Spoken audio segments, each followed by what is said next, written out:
Hi, this is Randy again, reporting in from work. I've got 4 computers going here. Let me get this fourth one. Sorry. um, but yeah, I run into times when I'm downloading stuff, and I actually got 1, 2, 3, 4, 5, 6, 7, 8, 9 computers downloading stuff right now. So it's time for break while they're doing that. But I've been kind of stuck in a rut of watching the same YouTubers over and over again. Not over and over again, but all their new videos. And it's kind of like the core group. You know, there's kind of a group that all know each other. So what I did was I went on YouTube tonight and I just Googled Forrest Fenn to see who else was making videos out there. And it's people that like aren't in that part of the group. So there's other groups out there. But anyway,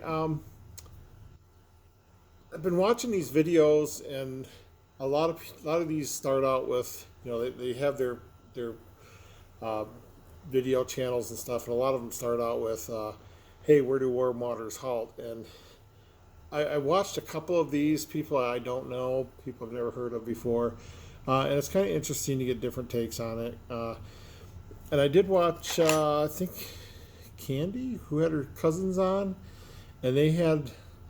And like she gave them the poem and waited, I don't know, a day, and then got their opinions on. I thought that was really cool because it kind of gave us some insight of new people coming in. And I still consider myself new. I've only been doing this a couple of months now. But yeah, I have a question, and if anyone knows the answer to this question, please let me know in the comments below. I don't give out my email. I just with my hunt going on, I don't like people contacting me directly. But if you want to just drop something in the comments below. But a lot of these, I've been watching a lot of the Forrest Fenn interviews, and one question I've never seen asked, and one question I don't think has ever had an answer. Like I said, if there is, please put it in the comments below, or maybe bring it up, or if someone. I know some people get in touch with Forrest from time to time, but I don't recall him ever saying if he created the blaze. And I remember I was thinking they were just discussing about how he got out of his car and he walked twice to the location, and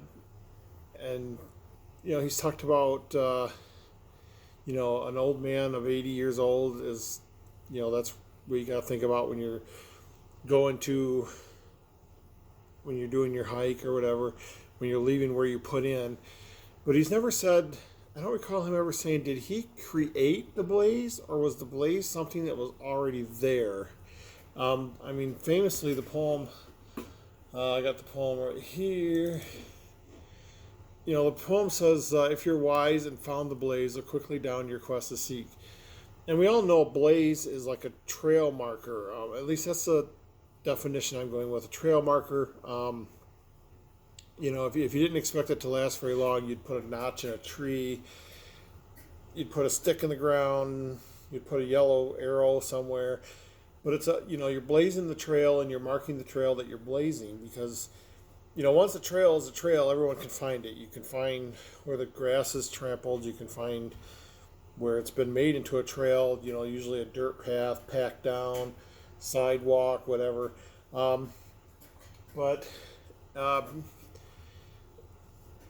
if you're blazing the trail, that's an established trail. But if you're blazing the trail, it's a new trail. You don't have trampled grass. You don't have a pathway. You don't have a sidewalk. So you're blazing the trail. You're marking your trail with blazes. And, that's the simplest Occam's razor sort of definition of that I'm thinking of. So, did he say he created it, or that it was there, or did he ever talk about this? And if not, I think that's a good question. Did he mark the blaze himself, or did he use something that was existing? I know some people are saying, well, a blaze could be a waterfall that's lit up, or a bright light, or I don't know. I'm going with, everything he talks about is hiking and following Lewis and Clark and blazing trails. And to me, the simplest definition is a blaze. And I just I was picturing this tonight because I was watching someone. They're actually, and I know we're supposed to be, hunkered down for coronavirus, but this person, uh, this video was posted April 5th, and they actually posted them going out hiking to check out their location. And, uh, it just got me thinking, they got to the point where, hey, we're looking for the blaze. What could it be? And I remember thinking back and thinking of all the interviews I've seen, and because I watched them all. Just before this, I watched an ABC like news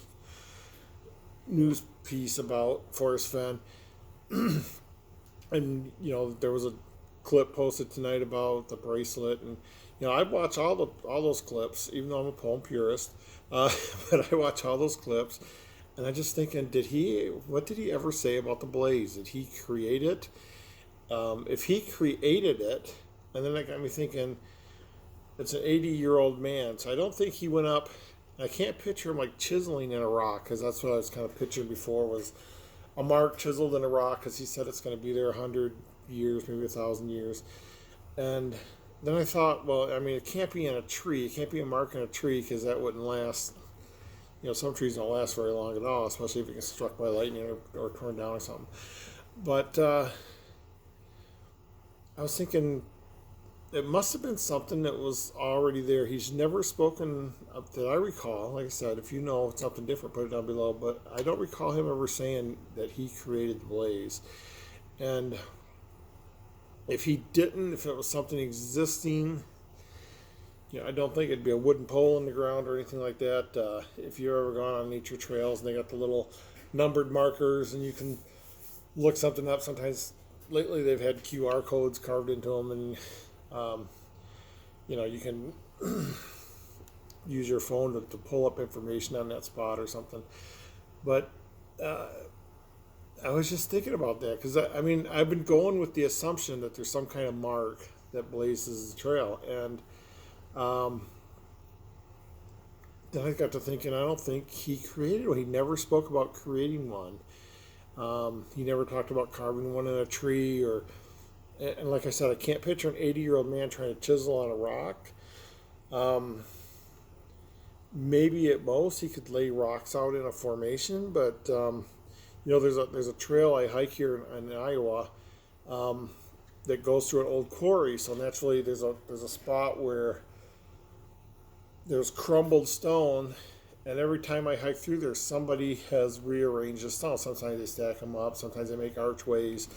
It's just someone being creative, and they go out there and they do stuff with the stones, and the next time it's gone and there's something different in its place. And so even then, I think about a pattern with stones is not going to be permanent. And well, it just got me thinking. And then I was joking before about the blaze being something to do with an eye, either the letter I or an actual eyeball, an eye-looking eye, because there's a lot of eyes in the poem. I can keep my secret because it's an eye. The eye is keeping the secret because the eye is the blaze, and then the last part was the end is drawing ever nigh. So it's right here. The end is ever drawing nigh, drawing an eye. So I was joking about the blaze being an eye, but that's my question for tonight. If anyone knows the answer to this, I was going to write a few people, but I thought I'd post it because a bunch of people see this. But I got to wondering what the blaze can be, and I don't recall seeing in all the videos I watched them. And the blaze is like the last thing you find. It's the last step, and it's the step that he's indicated is not on the map. And to me, it's going to be the smallest step because, like I said before, the 9 clues are going to narrow you down smaller and smaller. And, one's going to get you in a general area, one's going to get you in a smaller area.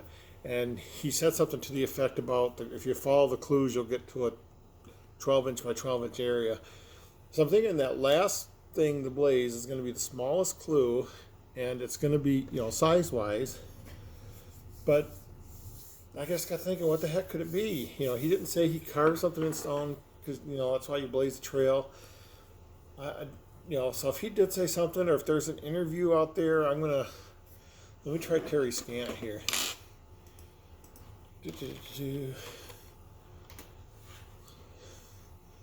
Enter your search here, blaze.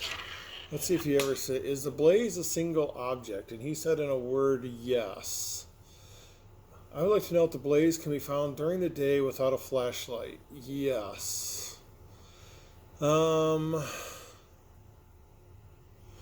He said, don't waste your time starting to look for the blaze. That's the last thing you got to find. And I truly believe, if he did this hunt like other people have done their hunts, it's the last clue. It's the smallest. It's the one you got to be there to find. You're not going to find it.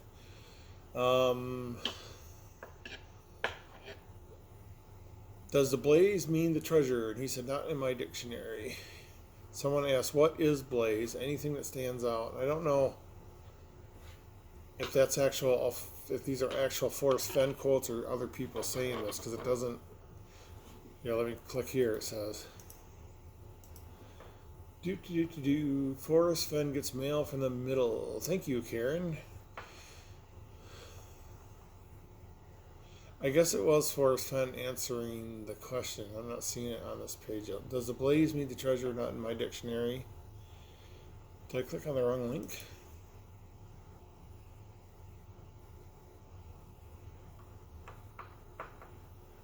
No, I clicked there.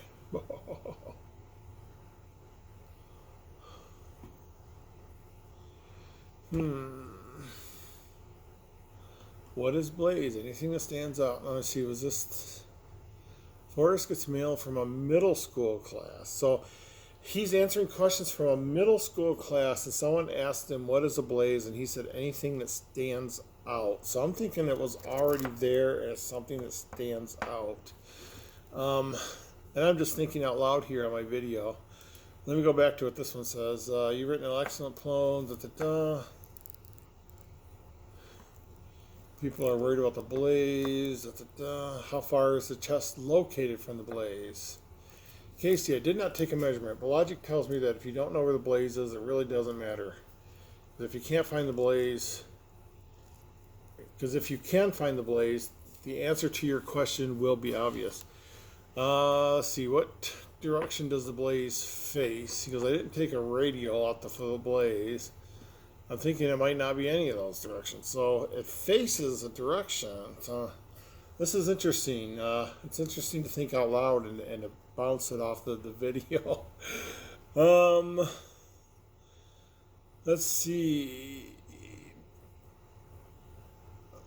If I stand at the place where the warm waters halt, I will also be standing there or inherently very close to the same spot where I found the blaze. There's not really an answer to that question.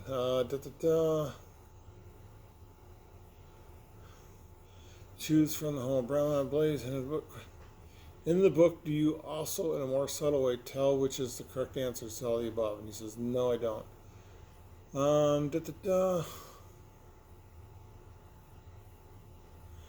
He did say, although many have tried, I doubt that anyone would find the blaze before they have figured out the first clue. And of course, I've said that too. Like, I don't know if back when he hit it, how well Google Maps, if they had street views in his area or whatnot. But he did say the first two clues could be found on maps. So you're looking at where warm waters halt and the canyon. Is Canyon down one or is Home a brown one? But yeah, the rest you got to be out there walking, and that's why I think the blaze is like a rock or a tree or something. Let's see. Yeah, he's just basically saying, I'm on Terry Scant here. Oh, right here. While it's not impossible to remove the blaze, it isn't feasible to try, and I'm certain it's still there. So he's certain it's still there, but to me that's saying, oh, there's a possibility that it might not be there. He said he's certain that it's still there, but... and this is just the stuff... Where am I at? This took me to a different place. Illinois Ghost. Illinois Ghost. That sounds familiar. It's probably someone I've encountered either in the chat rooms or on the videos. And it's just a list of Fen quotes.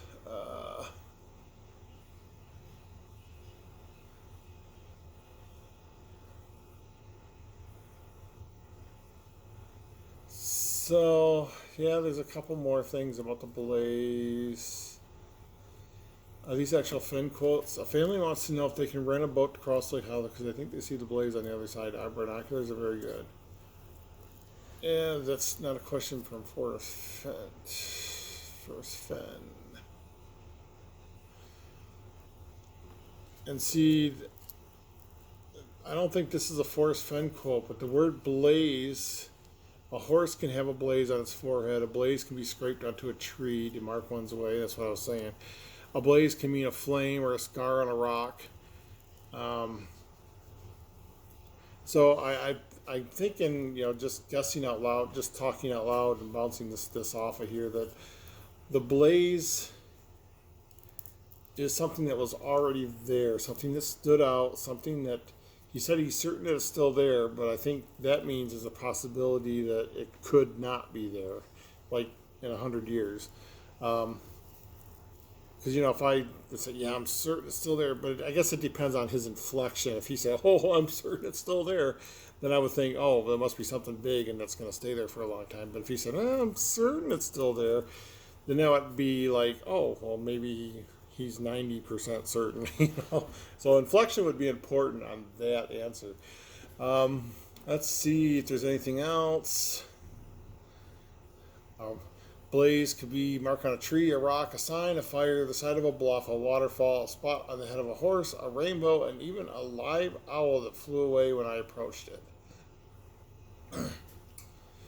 Looking for the blaze. Because the blaze is like the one question we all have, I think. Everything else, where warm waters halt, has been discussed to death, and even home of Brown has been discussed to death. But I think just because it's not like it's the last clue and no one's going to see it, probably the person who finds a chest is going to be the only one who will know what the blaze is. But anyway, oh crap, I've gone on almost 20 minutes on this. I'm not seeing any more quotes here that highlights the blaze. A lot of these are just repeating the poem. But yeah, if anyone has any thoughts on that, just let me know. I plan on going out as soon as this coronavirus. As you see, I'm still working. There's a chance I could get laid off, but probably not.